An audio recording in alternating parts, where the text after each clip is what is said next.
अक्टूबर 2018 तक जो कॉलोनियां बस गई थी, उनमें मीटर लगने शुरू हो चुके हैं। उनमें किसी भी तरह की डीडीए की एनओसी नहीं मांगी जा रही है। ये दिल्ली के उपराज्यपाल का स्पष्ट ऑर्डर है। दिल्ली में बुराड़ी विधानसभा क्षेत्र से भारतीय जनता पार्टी के विधानसभा प्रभारी दीपक त्यागी ने मीडिया से बातचीत करते हुए बताया कि दिल्ली की कॉलोनियों में बिजली के नए कनेक्शन को लेकर दिल्ली के सातों सांसद चिंतित में थे। सभी ने मिलकर प्रयास किया और उसके बाद एलजी साहब ने अक्टूबर 2018 तक की सभी कॉलोनी में बिजली के नए कनेक्शन देने का आदेश दे दिया है। उस वक्त बसाई गई कॉलोनी के बीच में यदि कुछ प्लाट खाली रह गए थे और यदि आज भी वो प्लाट बनाए जाते हैं तो आज भी उन्हें बिजली का नया कनेक्शन दिया जाएगा। किसी भी तरह की डीडीए की तरफ से कोई आपत्ति नहीं होगी, ना ही कोई उनसे एनओसी की मांग टाटा पावर करेगा। लेकिन 2018 के बाद की जो कॉलोनी है उनके लिए अभी भी उनके सातों सांसद और वे सभी भाजपा के लोग प्रयासरत हैं, क्योंकि दिल्ली में मास्टर प्लान लागू हो चुका है और नई कॉलोनी में इस वजह से दिक्कत आ रही है। उन्होंने आरोप लगाया कि आम आदमी पार्टी द्वारा भ्रम फैलाया जा रहा है कि किसी भी तरह के लोगों को बिजली के मीटर पर राहत नहीं मिली है।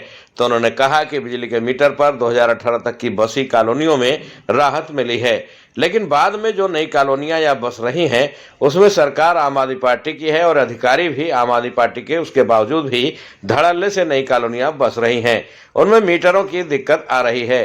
साथ ही दीपक त्यागी ने कहा कि आगामी विधानसभा चुनाव में दिल्ली में बीजेपी आएगी और हर घर को बिजली मिलेगी, चाहे वह कॉलोनी कभी भी बसी हो। साथ ही उन्होंने बुराड़ी क्षेत्र में मुख्य सड़क पर बार बार उखाड़ कर बार बार एक ही डिवाइडर को बनाने के मामले में भ्रष्टाचार का आरोप लगाया है। उन्होंने कहा कि स्थानीय विधायक ने जाम की समस्या से निपटने के लिए कोई काम नहीं किया। दीपक त्यागी ने कहा, विधायक जनता के फोन नहीं उठाते, काम नहीं करते, सिर्फ बातें करते हैं, बातों से समस्या का समाधान नहीं होता। साथ ही उन्होंने सिविल लाइन जोन के अध्यक्ष अनिल त्यागी की तारीफ करते हुए कहा कि उन्होंने जरूर सड़क से इंक्रोचमेंट हटवाने का इंटरेस्टिंग लिया है। दीपक त्यागी के बारे में अक्सर माना जाता है कि वो पॉजिटिव राजनीति करते हैं, कभी भी नेगेटिव राजनीति नहीं करते। आज भी उन्होंने दूसरी सरकारों द्वारा भी किए गए अच्छे कामों की तारीफ की और कहा कि जो काम अच्छे करेगा उसकी वे लोग तारीफ करते हैं, लेकिन आम आदमी पार्टी की सरकार ने कोई भी विकास कार्य नहीं किया। इसलिए उन्होंने कहा कि अब आगामी चुनाव में दिल्ली में भाजपा की सरकार तय है। साथ ही हमारी पहले भी यहाँ पर मीटिंग हुई थी, सांसद जी आए थे, उसके अंदर सबसे पूछा गया था भाई क्या हुआ, एनडीपीएल के अधिकारी भी यहाँ पर आए थे। फिर हम एलजी साहब के पास मिले, कई लोगों से मिले। अंत तो गतवा हमारे सांसद जी, दिल्ली के सातों सांसद चाहते थे कि दिल्ली के अंदर 2022-23 तक की जो कॉलोनी बसी हुई है सभी के अंदर ये होना चाहिए। लेकिन मास्टर प्लान क्योंकि लागू हो चुका है तो ये हुआ कि 2018 तक की, चाहे इसमें पीएम उदय योजना की कॉलोनी थी, एमसीडी वाली कॉलोनी थी और दूसरी जो कॉलोनियां थी उन सबको जो है इसके अंदर ले लिया जाए और वहां पर मीटर कनेक्शन जो डीडीए की रोक थी वो हटाई जाए यहाँ से, उसके अनुसार जरूरत नहीं पड़ेगी। लेकिन जैसा आप आप कहना चाह रहे हैं, मैं समझ सकता हूँ कि भाई कुछ लोग कह रहे हैं कि दिक्कत आ रही है अभी, और वो दिक्कत उसके बाद की आ रही है जो 18 के बाद की है। अक्टूबर 2018 तक की सभी कॉलोनी के अंदर, समझो मैं ऐसा उदाहरण देता हूँ, समझो एक कॉलोनी है, बीच में कोई किसी का प्लॉट बचा हुआ है, 400 का प्लॉट बच गया उस टाइम पे, वो तो बना नहीं हुआ था, लेकिन अगर वो बीच में है कॉलोनी के तो उसके अंदर भी लाइट मिलेगी, ये मैं आपसे कहना चाहता हूँ। और ये क्लियर है। होता क्या था, एनडीपीएल और दिल्ली सरकार के हमारे यहाँ से विधायक रहे और दिल्ली सरकार की भी में रही, इन्होंने इतनी छूट दे दी एनडीपीएल के अधिकारियों को, उनको पैसे मिलने लगे, लाइट सबको चाहिए। अब आप किसी के हाथ से जिनको लाखों रुपए की रोज कमाई होती हो और एकदम आप छीन लोगे उनके हाथ से तो दिक्कत तो आएगी। तो कुछ अभी भी भ्रष्ट अधिकारी, और इसमें मुझे बिल्कुल कहने में संकोच नहीं है, आम आदमी के पार्टी के कुछ लोग इसमें भी क्योंकि उनको तो गलत, उनकी बात तो खराब हो गई, उनको इनकम आनी बंद हो गई, तो वो आज भी ये प्रयास कर रहे हैं। लेकिन मैं आपसे चैनल के माध्यम से कहना चाहता हूँ 2000 अक्टूबर तक की सारी कॉलोनी के अंदर बिजली दी जाएगी।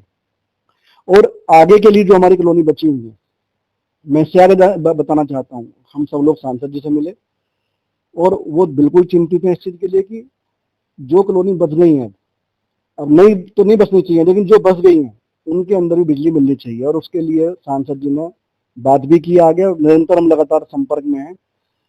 पर मैं इतना आपसे जरूर कहता हूँ, इस बार आने वाले विधानसभा चुनाव के अंदर भाजपा की सरकार अगर दिल्ली की जनार्दन हमारी जनता जो बना देगी तो देखना सभी को लाइट मिलेगी, इसमें जो अब तक बच गई है उनको ही मिलेगी। यह मैं आपके चैनल के माध्यम से कहना चाहता हूँ, क्योंकि मोदी जी का एक ही नियम है, जो लोग बच गए हैं उनको जाड़ो मत, आगे के लिए हमें तैयारी करनी चाहिए। दिल्ली में किसकी सरकार थी? सरकार थी इनकी आम आदमी पार्टी। क्यों नहीं किया उन्होंने कदम? अधिकारी किसके थे? इनके पास थे। एमसीडी के अंदर कौन बैठे थे? ये बैठे हुए थे। क्यों लगातार कॉलोनी कटवाते रहे आप? क्योंकि पैसे आ रहे थे आपके लोगों को, भ्रष्टाचार फैल रहा था। तो जिससे कि ऐसी व्यवस्था नहीं फैलनी चाहिए। दिल्ली देश की राजधानी है और हमें इसके लिए सभी को ख्याल करना चाहिए कि गलत तरीके से काम यहाँ पर ना हो, और जो लोगों को सुविधा मिलनी चाहिए उनको मिलनी ही चाहिए। स्थानीय विधायक ने इस पे सवाल खड़ा किया है, उन्होंने कहा कि कुछ नहीं हुआ है, एक दिखावा है भाजपा का, अभी भी वैसे तो वैसे ही समस्या। स्थानीय विधायक जी को तो मजा आ रहा है ना, लोग दुखी थे, उनसे पूछो आपने क्या कोई कैंप लगाया? क्या प्रयास किया आप लोगों ने? कुछ नहीं किया। रोड भी खराब रही हमारी, पूरी बुराड़ी विधानसभा की कॉलोनी के वाले गांव वाले सब दुखी हैं इनसे। कॉलोनी में जाने की हिम्मत नहीं है उनकी, और जहां जा रहे हैं वहां से भागते हुए नजर आते हैं। लोग छोड़ेंगे नहीं उनको, ना तो किसी का फोन उठाते थे, अब चुनाव आ गए तो जा रहे हैं। अब जो आप मोरे जी आप कह रहे हो कि वो कह रहे हैं कि कुछ नहीं हुआ है, लेफ्टिनेंट गवर्नर का ऑर्डर है, ये तो कुछ मानते नहीं है। और कुछ काम नहीं होगा तो कहेंगे एलजी साहब नहीं करने दे रहे हमें। लेफ्टिनेंट गवर्नर साहब का ऑर्डर है। दिक्कत क्या आ रही है? जो लोग 19, 20, 21, 22, 23, 24 चल रहा है, जो लोग अब बच गए हैं उनको दिक्कत आ रही है, तो ये भड़काने का काम कर रहे हैं। अगर इतने अच्छे बनते हैं तो उनकी सरकार एक लेके आती ना ऑर्डर, जैसे शीला दीक्षित लेके आई थी, सभी कॉलोनी के अंदर काम होगा। आज इस वक्त में वो शीला दीक्षित जी, मुझे बिल्कुल कहने में संकोच नहीं है, जो विकास कार्य हुए थे उनके समय में हुए थे, उसके बाद विकास कार्य नहीं हुए यहाँ पर। केजरीवाल सरकार ने वो रेजोल्यूशन लेके आई थी, अमेंडमेंट करा उन्होंने, और सभी कॉलोनी के अंदर काम हुआ था उस टाइम। लेके एक भी लेके आए ऐसा कोई काम? कभी नहीं लेके आएंगे।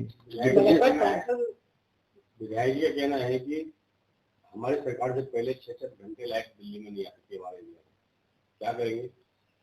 अब विधायक जी या तो, क्योंकि विधायक जी सच्ची बात रहते भी थे यहाँ, ना तो दिल्ली में रहते थे पहले, बेचारे बाहर से आए पढ़ने के लिए, तो हमने तो देखा नहीं।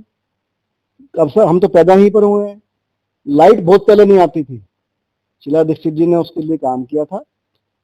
देखो मैं बहुत पॉजिटिव आदमी हूँ, जो अच्छा करता है उसको अच्छा बोलता हूँ, इसमें पार्टी से ऊपर होकर होनी चाहिए, और यही हमारी पार्टी का निर्णय भी है कि जो अच्छा करे उसको अप्रिशिएट करो, चाहे वो किसी पार्टी का है। शीला दीक्षित जी ने बिजली के लिए अच्छा काम किया था, और हमारा बिजली डिपार्टमेंट भी अच्छा था। जल बोर्ड 600 करोड़ से ज्यादा प्रॉफिट में था उस टाइम पे, आज कितने घाटे में? 72,000 करोड़ से ज्यादा घाटे में है। डीटीसी कहाँ है? आज घाटे में।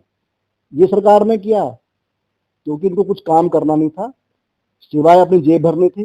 सभी लोग ऐसे ही उठ के आए गए, और उनको उम्मीद नहीं थी जीवन में विधायक बन जाएंगे। कभी सोचा नहीं था, कभी काम किया ना सामाजिकता के लिए।